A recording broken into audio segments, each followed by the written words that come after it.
पहलवान गुरुदीन महिला महाविद्यालय से मैं रंजना श्रीवास्तव पहलवान गुरुदीन ग्रुप ऑफ कॉलेज के यूट्यूब चैनल पर आप सभी का स्वागत करती हूँ। आज मैं समाजशास्त्र विषय से बीए द्वितीय सेमेस्टर से पेपर भारत में समाज संरचना संगठन एवं परिवर्तन से विवाह टॉपिक लेकर उपस्थित हुई हूँ। आज हम सब लोग विवाह के विषय में अध्ययन करेंगे, विवाह के विषय में चर्चा करेंगे, देखेंगे कि विवाह क्या होता है। वैसे तो विवाह 7 जन्मों का बंधन माना जाता है। स्त्री और पुरुष के बीच में पवित्र रिश्ते, पवित्र बंधन को विवाह का नाम दिया जाता है।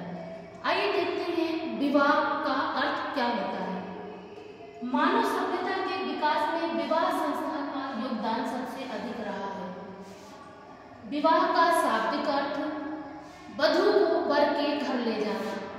जब स्त्री और पुरुष की शादी होती है, विवाह होता है, तो अधिकतर ये देखा जाता है कि वधू को वर के घर यानी लड़की को लड़के के घर जाना पड़ता है। तो विवाह का शाब्दिक अर्थ ये होता है कि वधू को वर के घर ले जाना। दो विपरीत लिंग के मध्य संबंधों को सामाजिक कानूनी स्वीकृति को विवाह कहा जाता है। दो विपरीत लिंग जैसे स्त्री और पुरुष के बीच में विवाह के बाद जो संबंध बनते हैं उसको कानूनी रूप से, सामाजिक रूप से स्वीकृति प्राप्त हो जाती है, उसी को विवाह कहा जाता है। विवाह से समाज की मूलभूत इकाई परिवार का निर्माण होता है। हम सभी जानते हैं समाज का मूलभूत जो इकाई होता है वो परिवार होता है और इसका निर्माण विवाह से ही होता है। जब स्त्री और पुरुष के बीच में संबंध बनता है, विवाह होता है, फिर संबंध बनता है और जब बच्चे हो जाते हैं तो फैमिली पूरा हो जाता है, तो उसको परिवार का निर्माण हो जाता है। आइए देखते हैं विवाह के अर्थ के बाद विवाह का परिभाषा। तो जैसे आप जानते हैं कि अलग अलग विद्वानों ने अपने अपने रूप से किसी भी चीज को परिभाषित करते हैं। तो आज कुछ विद्वानों ने विवाह को अपने शब्दों में परिभाषित किया है। तो सबसे पहले हम देखते हैं बोगार्ट्स ने अपने शब्दों में क्या कहा है, किस प्रकार से विवाह को परिभाषित किया है। तो बोगार्ट्स ने कहा है विवाह स्त्री और पुरुष के बीच पारिवारिक जीवन में प्रवेश की एक संस्था है। विवाह स्त्री और पुरुष के जो पारिवारिक जीवन होता है, विवाह के बाद एक परिवार से दूसरे परिवार में लड़की जाती है और उस पारिवारिक जीवन में जो एक दूसरे का रिश्ता बन जाता है, विवाह का बंधन बन जाता है, उस पारिवारिक जीवन में प्रवेश करने की एक संस्था है जिसे विवाह कहा जाता है। दूसरा है लूसी मेयर के अनुसार। देखते हैं लूसी मेयर जी क्या कहते हैं, विवाह को किस प्रकार से परिभाषित करते हैं। तो लूसी मेयर जी कहते हैं कि विवाह स्त्री पुरुष का एक ऐसा योग है जिससे जन्मा बच्चा माता पिता की वैध संतान माना जाता है। विवाह स्त्री पुरुष का एक पवित्र बंधन होता है जिससे जो बच्चा जन्म लेता है उसे माता पिता का, उसी स्त्री पुरुष का जो माता पिता की वैध संतान माना जाता है, जिसे सामाजिक और कानूनी रूप से स्वीकृति प्राप्त हो जाती है। आइए देखते हैं मैनुअल बस्की ने अपने शब्दों में विवाह को किस प्रकार से परिभाषित किया है और उन्होंने क्या कहा है। तो उन्होंने बताया है विवाह बच्चों की उत्पत्ति और देखभाल के लिए समझौता है।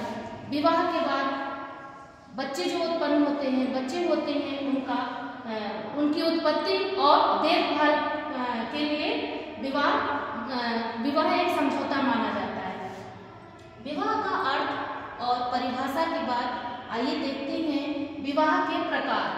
तो विवाह के प्रकार में 2 प्रकार माना जाता है। पहला है एक विवाह। एक विवाह में जो स्त्री या पुरुष पूरी अपनी जिंदगी में एक बार ही विवाह करता है उसे एक विवाह कहा जाता है। दूसरा है बहुविवाह। बहुविवाह में स्त्री या पुरुष जो अपनी जिंदगी में 2 या 3 विवाह करते हैं उसे बहुविवाह कहा जाता है। बहुविवाह में 3 प्रकार हैं, जैसे बहुपत्नी विवाह। तो एक पुरुष अगर 2 या 3 पत्नियों से विवाह करता है तो उसे बहुपत्नी विवाह कहा जाता है। दूसरा है बहुपति विवाह। एक स्त्री 2 या 3 पतियों से शादी करती है, विवाह करती है, तो उसे बहुपति विवाह कहा जाता है। तीसरा है समूह विवाह, जो पति या पत्नी, स्त्री या पुरुष एक से ज्यादा विवाह करते हैं तो उन्हें सामूहिक विवाह कहा जाता है। बहुपत्नी विवाह में जैसे एक पत्नी आती, एक बहू आती, राजा दशरथ की जैसे 3 पत्नियां थी, तो एक से ज्यादा पत्नी थी, इसलिए इनका उदाहरण राजा दशरथ हो गए कि उनकी 3 रानियां थी, तो बहुपत्नी विवाह हो गए। बहुपत्नी विवाह जैसे पांडवों के एक पत्नी थी द्रौपदी और उनके पति 5 थे, 5 पांडव उनके पति थे, तो ये बहुपति विवाह का उदाहरण हो गया। भारत के विभिन्न समुदायों और क्षेत्रों के सामाजिक मूल्यों, रीति रिवाजों और प्रथाओं में काफी भिन्नता होने के कारण विवाह संबंधी प्रथाओं में काफी भिन्नता देखने को मिलती है। इस भिन्नता को हम हिंदू विवाह, मुस्लिम विवाह, ईसाई विवाह, जनजातीय विवाह की प्रकृति के आधार पर सरलता से समझ सकते हैं।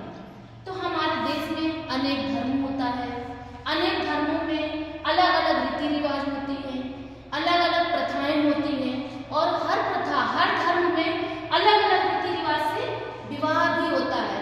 तो उसमें हिंदू विवाह, जो हिंदू लोग होते हैं, हिंदू अपने रीति रिवाज से विवाह करते हैं, मुस्लिम लोग होते हैं, मुस्लिम अपने रीति रिवाज से विवाह करते हैं, उसमें निकाह किया जाता है। ईसाई विवाह में चर्च में विवाह किया जाता है। जनजातीय विवाह इस प्रकार से। अगली वीडियो में हम लोग हिंदू विवाह, मुस्लिम विवाह और जनजातीय विवाह के विषय में चर्चा करेंगे।